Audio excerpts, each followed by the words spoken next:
ನಮಸ್ಕಾರ ಎಲ್ಲ ನನ್ನ ಮಾಧ್ಯಮ ಮಿತ್ರರೇ.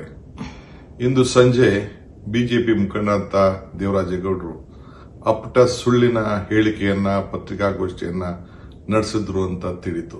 ನಾನು ಊರಿನಲ್ಲಿಲ್ಲ, ಇಲ್ಲಾಂದ್ರೆ ಎಲ್ಲ ಮಾಧ್ಯಮಗಳ ಹತ್ರ ಖಂಡಿತ ನಾನು ಮಾತಾಡ್ತಾ ಇದ್ದೆ. ಇವ್ರು ಏನು ಮಾತಾಡಿದ್ದಾರೆ, ಏನು ಆರೋಪ ಮಾಡಿದ್ದಾರೆ ಎಲ್ಲ ಸುಳ್ಳಿನ ಕಂತೆ.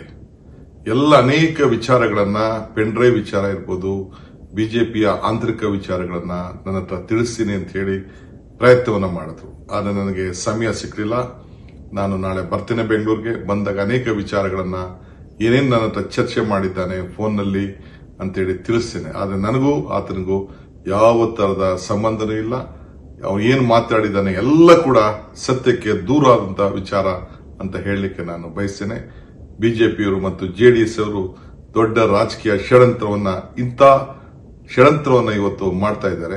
ಏನ್ ಬೇಕಾದ್ರೂ ಮಾಡ್ಕೊಳ್ಳಿ, ನಿಮ್ಗೆಲ್ಲ ಅರಿವಿದೆ. ಹಿಂದೆ ದೇವರಾಜೇಗೌಡ ಏನೇನು ಮಾಧ್ಯಮದ ಮುಂದೆ ಮಾತಾಡಿದ್ದ, ಏನೇನು ವಿಚಾರಗಳನ್ನ ತಿಳಿಸಿದ್ದ ಎಲ್ಲ ಕೂಡ ಎಲ್ಲ ಮಾಧ್ಯಮಗಳ ಮುಂದೆನೆ ಇದೆ. ಅದನ್ನ ನೀವು ಪ್ರಕಟಣೆ ಮಾಡಿ ಓದಿದ್ರೆ ತಿಳ್ಕೊಂಡ್ರೆ ಸಾಕು. ಇಷ್ಟು ಮಾತ್ರ ಹೇಳಲಿಕ್ಕೆ ನಾನು ಬಯಸ್ತೇನೆ.